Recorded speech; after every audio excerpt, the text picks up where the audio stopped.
இப்போ சினிமா திரையுலகத்துல ரொம்ப பதட்டமாகவும் பரபரப்பாகவும் பேசப்பட்டிருக்க ஒரு தலைப்பு என்னன்னு பாத்தீங்கன்னா கதை திருட்டு. வாக்காளன் திரைப்படத்தின் கதை திருடப்பட்டதா இல்லையா என்ற கருத்தை நம்மோடு பகிர்ந்து கொள்ள 4 சிறப்பு விருந்தினர்கள் நம்மோடு வந்திருக்கிறார்கள். முதல் படியா, வாக்காளன் திரைப்படம் கதை திருடப்பட்டதா?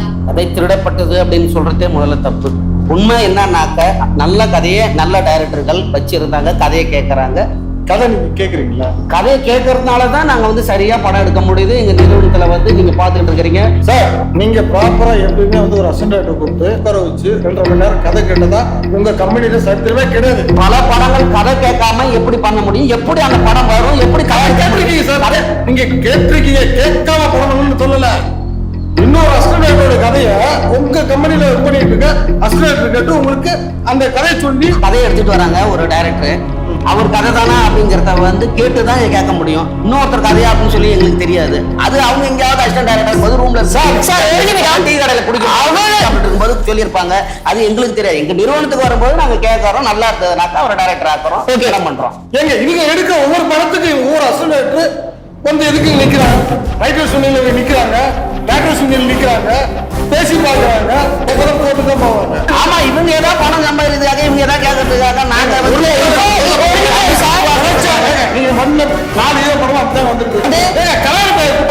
400 கோடி போட்டு செலவு பண்றாங்க. அவங்க ஏதாவது பேருக்காக போடுறாங்க, சம்பாதிக்கிறதுக்காக ஏதாவது பண்ணிக்கிட்டு இருப்பாங்க. அதெல்லாம் பேச முடியாது. ரைட்டர் சுனில் பாத்தீங்கன்னா இப்ப எடுத்துக்கிட்டு இருக்க ஒரு படம்.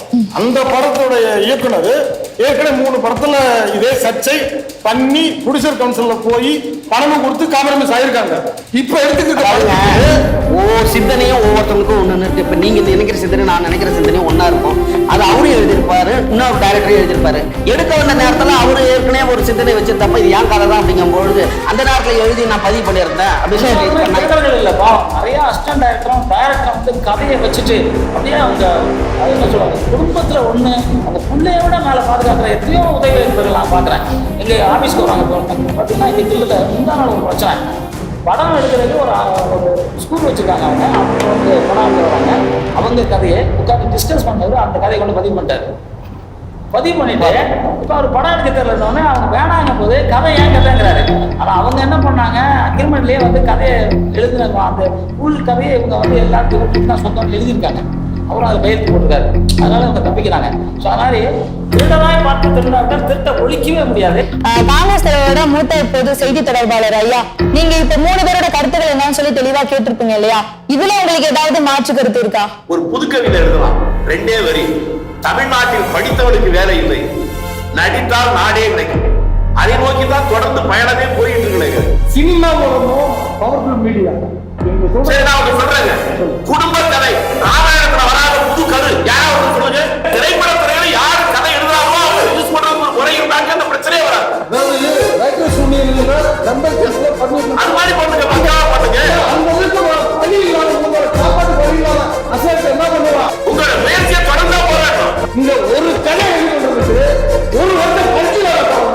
ஒரு ப்ரொடக்ஷன் நிறுவனங்கிறது அதுல எல்லாமே ஒர்க் பண்றாங்க. எல்லா குடும்பமும் நல்லா இருக்கணுங்கிறதுக்காக தான் ஒரு தயாரிப்பு நிறுவனம் ஆரம்பிச்சிருக்கு. அப்பதான் மற்றவங்களாம் வர முடியும், எல்லா டைரக்டரும் படம் பண்ண முடியும். நிறுவனம் இல்லை அப்படின்னாக்கா அவங்க கதை சொல்லிக்கிட்டே இருக்க வேண்டியதான். யார் தயாரிச்சிருப்பா, யார் படம் பண்ணுவாங்க? 10 வருஷம் 15 வருஷம் ஜெயில இருந்தவன் அவன் குடும்பம் எல்லாம் தெருவில் இருக்கு.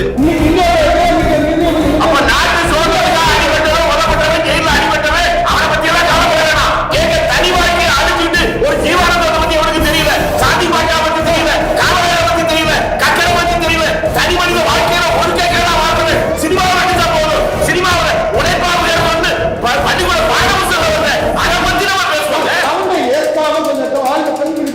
தயாரிப்பாளரை குற்றம் சொன்னாங்க, சினிமாவே வராது. கதை இல்லாம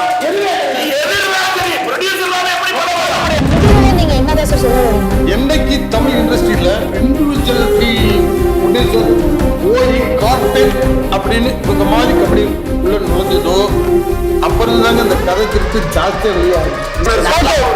நல்லா எடுக்கிற டைரக்டருக்கு தான் வாய்ப்பு கொடுக்க முடியும், நல்லா எடுக்கிற டைரக்டருக்கு தான் கதை கொடுக்க முடியும். நல்ல கதை வந்தாதான் நாங்க மக்களுக்கு கொடுக்க முடியும்.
எங்களோட கனவு ரொம்ப நீளம்,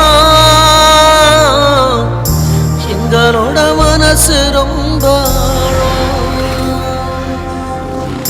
எங்களோட பயணம் ரொம்ப தூரம், எங்களோட சுமைகள் ரொம்ப பாரம்.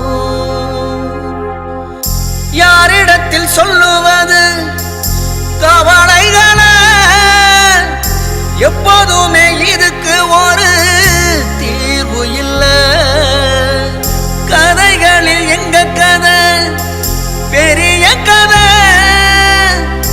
எப்போதுமே கேட்டதில்லை உலகம் இத.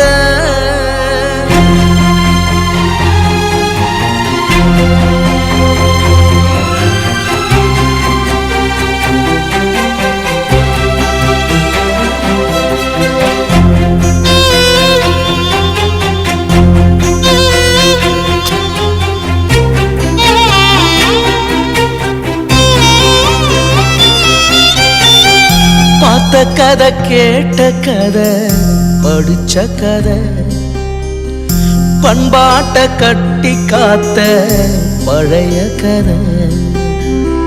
பட்டினியில் கிடக்கும் போது உதித்த கதை, பல நாள மண்டைக்குள்ள உதித்த கதை. தரைகளில் கண்ட பல கதைகளை வெள்ளி திரைகளில் கொண்டு வர தவிக்கிறோம். எல்லோரையும் நம்பித்தானே சொல்லுறோம், அத திருடிய நண்பர்களால் தோக்குறோம். யாரிடத்தில் சொல்லுவது கவலைகளை, எப்போதுமே இதுக்கு ஒரு தீர்வு இல்லை. கதைகளில் எங்க கதை பெரிய கதை, எப்போதுமே கேட்டதில்லை உலகம் இத.